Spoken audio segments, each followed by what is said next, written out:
Le Moyen-Orient est aujourd'hui le théâtre de tensions inédites, où des alliances inattendues s'unissent pour bouleverser l'ordre mondial. L'Iran et le Yémen frappent Israël, et dans l'ombre de ces événements, une question brûlante s'élève. Sommes-nous à l'aube d'un signe prophétique majeur? La prophétie du Mahdi, figure emblématique de justice et de paix, semble se déclencher. Mais que nous dit réellement la sagesse islamique? Dans cette vidéo, plongeons ensemble dans les profondeurs des signes, des mystères et des messages divins qui entourent ces bouleversements. Préparez-vous à un voyage spirituel au cœur d'une époque cruciale pour l'humanité. 1. Les signes avant-coureurs. Au cœur de la nuit obscure qui enveloppe notre époque, certains événements émergent comme des lueurs dans le silence, des signes porteurs d'un message ancien, chargé de promesses et d'avertissements. Le prophète, paix soit sur lui, à travers sa sagesse immémoriale, a laissé des indications précises, des repères dans ce labyrinthe temporel, pour guider l'âme croyante vers la lumière du Mahdi, celui qui viendra rétablir la justice et l'équilibre dans un monde ébranlé. L'un de ces signes majeurs, puissamment évoqués, est l'armée du Yémen. Une force venue du sud, de la terre d'Aden-Abian, connue pour sa foi inébranlable et sa résistance face à l'oppression. Ce n'est pas un simple groupe militaire, ni un mouvement politique ordinaire. C'est une force spirituelle, un symbole vivant de la détermination à défendre la vérité et la justice contre les ténèbres qui cherchent à engloutir le monde. Cette armée, selon les hadiths, sera un pilier essentiel dans la lutte qui précédera la venue du Mahdi. Imagine ces hommes et femmes du Yémen, enracinés dans leurs terres arides mais porteurs d'une foi ardente, marchant avec conviction pour défendre la justice divine. Leur présence active sur la scène du Moyen-Orient résonne aujourd'hui comme l'écho prophétique d'un passé sacré. Leur alliance avec d'autres forces islamiques dans la région témoigne d'un dessein plus grand que les simples enjeux géopolitiques, celui d'une purification spirituelle de la communauté. La seconde image forte qui s'impose est celle de l'attaque contre Israël, ce foyer de conflit, pivot géopolitique de la région et symbole de nombreuses luttes anciennes. L'émergence d'une coalition ou d'attaques coordonnées contre Israël, comme celle récente menée par l'Iran et les Houthis, résonne dans la conscience collective comme un signal puissant. Les croyants y voient la manifestation concrète de la prophétie, un prélude à l'effondrement des forces oppressives qui tiennent le Moyen-Orient en haleine. Cette dynamique, bien que terrible dans son déroulement, s'inscrit dans un cadre prophétique qui invite à la réflexion intérieure. Elle nous pousse à nous interroger. Que révèle cet enchaînement d'événements sur la nature du combat spirituel qui se joue au-delà des images visibles? Peut-être est-ce le réveil des cœurs, le retour à une quête sincère de justice et de paix, dans un monde qui a trop longtemps souffert sous le poids des injustices. Puis, le spectre du Sufyani plane sur la Syrie. Ce personnage symbolique chargé d'incarner la tyrannie et le chaos. Son apparition est décrite comme un fléau, un tyran implacable semant la peur et la destruction sur son passage. Cette figure, bien que souvent perçue comme un symbole, revêt aujourd'hui une forme presque palpable dans les soubresauts et conflits qui secouent la région syrienne. Le Sufyani est plus qu'un simple tyran. Il est l'incarnation de l'injustice qui précède la délivrance. Son règne trouble l'équilibre, provoque la division, attise les flammes de la guerre.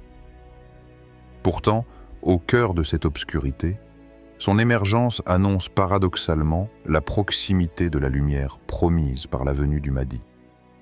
Ces signes, loin d'être des présages terrifiants uniquement, sont une invitation à ouvrir les yeux et le cœur. Il force le croyant à dépasser le simple regard superficiel sur les événements, pour plonger dans une contemplation profonde de ce que la vie, avec ses tumultes, veut enseigner. Il marque le temps d'un éveil spirituel intense, où chaque croyant est appelé à se préparer intérieurement, à renforcer sa foi, à purifier son âme. Dans cette perspective, l'armée du Yémen n'est pas seulement une force physique, mais une métaphore de la lutte intérieure que chacun doit mener pour se débarrasser des faiblesses et des doutes. L'attaque contre Israël ne symbolise pas uniquement un conflit géopolitique, mais la confrontation entre la justice divine et les forces du mal qui cherchent à éteindre la lumière. Le Sufyani, quant à lui, n'est pas qu'un tyran extérieur, mais l'image des démons intérieurs qui cherchent à détruire la paix dans nos cœurs.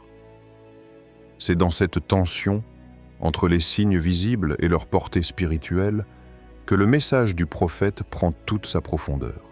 Il nous rappelle que le véritable combat est celui de la conscience, et que ces événements sont autant d'appels à l'éveil, à la vigilance et à la foi. Le spectateur est ainsi invité à se questionner. Quel est le sens profond de ces signes? Comment peuvent-ils transformer ma vision du monde et de moi-même? Suis-je prêt à reconnaître ces signes dans ma vie quotidienne, dans mes propres luttes spirituelles? C'est en cultivant cette prise de conscience que l'on peut véritablement saisir la portée de ces prophéties, qui ne sont pas destinées à effrayer, mais à éclairer, à orienter vers un chemin de lumière et d'espoir, même au milieu des tempêtes. 2. Le rôle de l'Iran et du Yémen. Dans la trame complexe du Moyen-Orient, où se croisent ambitions politiques, conflits armés et luttes identitaires, deux acteurs émergent avec une intensité particulière, l'Iran et le Yémen. Ils ne sont pas seulement des protagonistes sur la scène géopolitique, ils incarnent aux yeux de beaucoup un dessein plus profond, presque mystique, inscrit dans le grand plan divin qui guide l'histoire. L'Iran, pays de tradition millénaire et de révolution religieuse, a toujours porté en lui un idéal, celui de défendre la justice islamique face à ce qu'il perçoit comme des oppresseurs et des tyrans. Son idéologie révolutionnaire, ancrée dans la croyance d'une transformation spirituelle et sociale radicale, est plus qu'une doctrine politique, c'est un appel à préparer le terrain pour l'avènement d'un ordre nouveau, celui du Mahdi. Ce chef spirituel, attendu par des millions, est perçu comme celui qui restaurera l'équilibre perdu et instaurera la paix durable. C'est dans ce contexte que le soutien iranien aux Houthis du Yémen prend une dimension particulière. Le Yémen, pays meurtri par des années de guerre et de souffrance, n'est pas qu'un théâtre de conflits. C'est une terre où s'enracine une foi profonde, une résistance qui dépasse le simple cadre militaire. L'alliance entre Téhéran et Sanaa, marquée par la fourniture d'armes et de conseils stratégiques, est perçue par certains comme un acte divin, une convergence d'énergie guidée par une force supérieure. Le général Qassem Soleimani, figure emblématique de cette lutte, incarnait ce lien entre foi et stratégie. Homme de conviction, il a souvent évoqué la nécessité de préparer l'apparition du Mahdi, soulignant que chaque bataille menée contre les ennemis de l'islam n'était pas une fin en soi, mais un pas vers une destinée plus grande. Ces paroles résonnent encore. Il ne s'agissait pas simplement de gagner des territoires, mais de préparer les cœurs, d'ouvrir la voie à la justice divine. L'opposition commune à Israël, vue à travers ce prisme spirituel, dépasse les différents politiques habituels. Elle devient un combat sacré, une lutte contre ce qui est perçu comme l'incarnation de l'injustice et de l'oppression. Cette opposition renforce l'idée que ces événements ne sont pas isolés, mais font partie d'un scénario prophétique, un déclencheur de la fin des temps selon certaines interprétations. Pour le spectateur, ce récit soulève des interrogations puissantes. Comment comprendre le rôle de ces acteurs dans un monde où politique et spiritualité s'entrelacent? Ces luttes visibles ne sont-elles pas aussi des combats invisibles, ceux des âmes et des consciences? Sommes-nous prêts à percevoir les signes au-delà de la surface des événements? Cette partie invite à un voyage au cœur des motivations humaines et divines, où chaque action, chaque alliance, chaque bataille est un chapitre d'une histoire qui dépasse le temps. Elle pousse à une réflexion sur la complexité des forces à l'œuvre, sur la manière dont le divin se manifeste dans les gestes concrets des hommes. 3. Le message d'Allah. Dans le silence sacré des révélations, au cœur des paroles éternelles, résonne un appel puissant, gravé dans le livre d'Allah, destiné à éclairer le chemin de l'humanité face à l'adversité. Ce message divin, transmis par des mots simples mais lourds de sens, rappelle à chaque croyant la nécessité d'être vigilant, préparé et ancré dans la foi. Et préparez pour eux ce que vous pouvez comme force. Sourate Al-Anfal, Hit 60. Ce verset est une invitation claire à la préparation, pas seulement matérielle, mais avant tout spirituelle.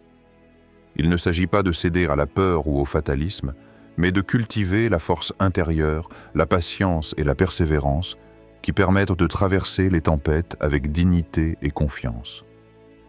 Dans ce contexte de bouleversements mondiaux, où les signes prophétiques semblent se manifester, ce rappel devient une source de lumière. Il nous pousse à nous interroger sur notre propre force. Quelle est la nature de cette force que nous devons préparer? Comment allier les dimensions visibles et invisibles de cette préparation? En quoi la foi devient-elle un bouclier plus solide que n'importe quelle armure physique? La force évoquée ici est un équilibre subtil entre l'action et la reliance. Il s'agit d'agir avec courage, d'être prêt face aux épreuves, mais aussi de s'abandonner à la sagesse divine, acceptant que tout est entre les mains d'Allah, le maître des mondes. Cette dualité est au cœur de la spiritualité islamique. La quête active de la justice et la confiance totale en la guidance divine. La patience, souvent citée dans le Coran comme une vertu essentielle, devient alors un pilier. Face aux conflits, aux incertitudes, aux menaces, c'est la patience qui permet de ne pas sombrer dans le désespoir, qui maintient l'espoir vivant dans le cœur. La persévérance complète ce tableau, car elle pousse à continuer la lutte, à ne pas abandonner, même lorsque le chemin semble obscur et sans issue. Ce message d'Allah transcende les événements géopolitiques pour toucher l'intime, la profondeur de chaque âme. Il nous rappelle que la vraie préparation est un combat intérieur, un travail constant de purification, de renforcement spirituel et de confiance renouvelée. Le spectateur est ainsi invité à un moment de pause, à un retour sur soi. Suis-je prêt à cultiver cette force intérieure? Comment puis-je vivre cette préparation dans ma vie quotidienne? Que puis-je apprendre de cette épreuve pour grandir spirituellement? Ce moment de méditation sur le message divin offre un contraste puissant avec la complexité extérieure des conflits. Il recentre l'attention sur ce qui compte vraiment. La relation avec Allah, la foi sincère et la capacité à rester ferme face à l'adversité. C'est dans cette alliance entre la force visible et la confiance invisible que se joue la destinée des croyants. Ce message, intemporel, traverse les siècles pour parler à chaque génération, rappelant que la lumière ne faiblit jamais quand elle se nourrit par la foi et la persévérance. 4. Une méditation spirituelle. Dans le tumulte de ce monde en crise, lorsque les conflits éclatent et que les prophéties semblent s'accomplir sous nos yeux, une question se dresse avec une urgence poignante. Sommes-nous prêts, dans nos cœurs et nos âmes, à accueillir le Mahdi? Cette interrogation n'est pas simplement intellectuelle, ni un simple débat théologique. Elle est une invitation à plonger au plus profond de soi, à sonder les recoins les plus intimes de notre être. Car la venue du Mahdi ne dépend pas uniquement des événements extérieurs, mais surtout de la pureté de notre cœur et de la sincérité de notre foi.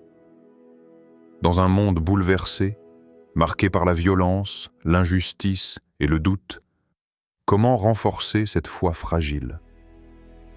Comment faire pour que la lumière de la vérité perce à travers les ténèbres du chaos?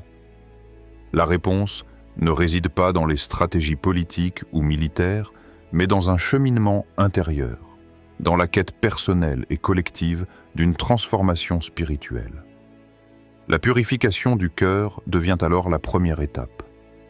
Ce n'est pas un acte ponctuel, mais un processus continu, exigeant humilité et vigilance. Cela signifie repousser la rancune, la jalousie, les peurs qui obscurcissent notre jugement et faire place à la compassion, au pardon, à l'amour sincère. Chaque pensée négative, chaque colère refoulée est une barrière qui éloigne l'âme de la paix divine. Ensuite, il y a la recherche de la vérité. Dans un monde saturé d'informations contradictoires, de manipulations, cette quête demande courage et discernement. Chercher la vérité, c'est sortir des illusions, des préjugés, et ouvrir son esprit à une compréhension plus large, plus profonde de ce qui nous entoure et de ce qui se joue au-delà des apparences.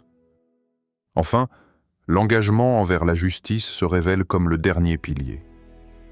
La justice n'est pas seulement une notion politique ou sociale, c'est une valeur spirituelle fondamentale. Chaque acte de bonté, chaque geste de solidarité, chaque parole juste tisse la toile d'un monde plus équilibré, plus humain. C'est dans cet engagement que s'incarne l'espoir de l'ère de paix promise. Le spectateur, invité à cette méditation, peut se poser ces questions essentielles.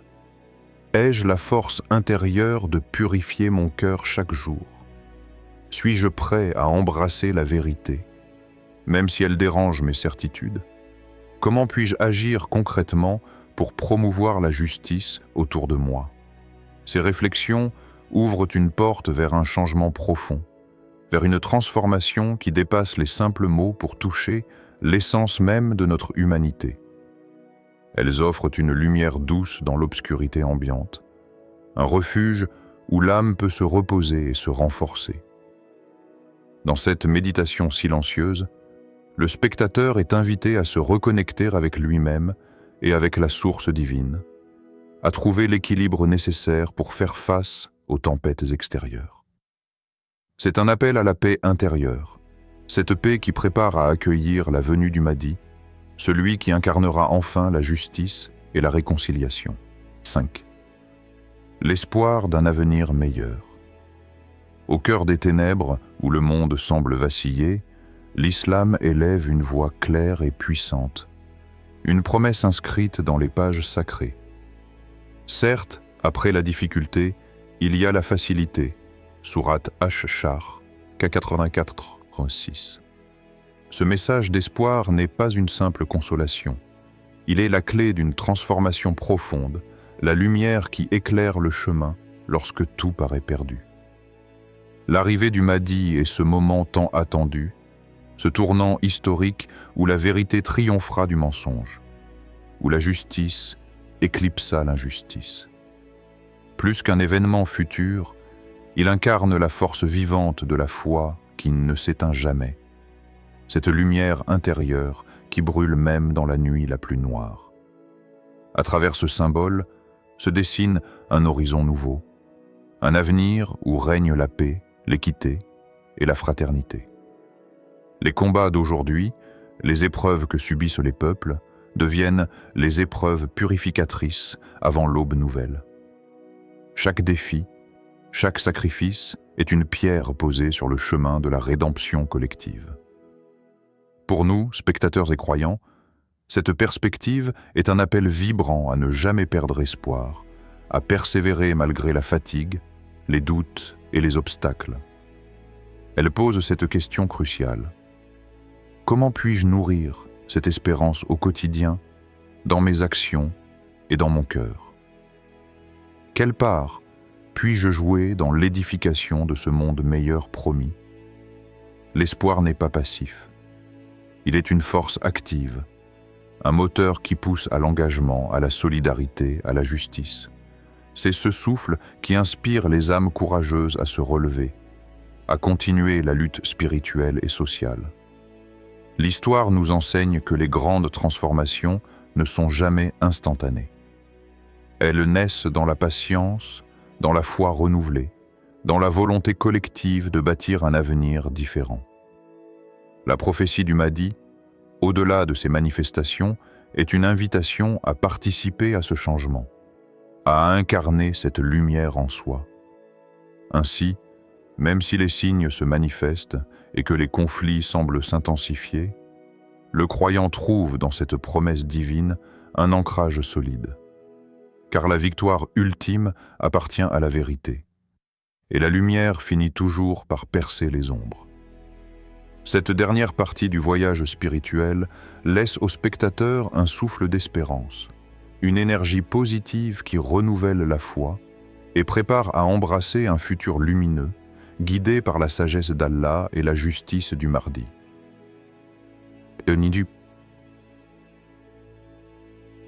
Alors que les vents du changement soufflent sur le Moyen-Orient, chaque événement prend une signification plus profonde, nous invitant à ouvrir les yeux du cœur. La prophétie du Mahdi n'est pas seulement un récit du passé ou une attente lointaine, mais un appel vivant à la foi, à la justice et à la préparation intérieure. Que ces signes nous poussent à grandir spirituellement, à purifier notre âme et à nourrir l'espoir d'un avenir éclairé par la lumière divine. Restez vigilants, restez patients, car c'est dans la foi que se trouve la véritable force face aux épreuves du temps.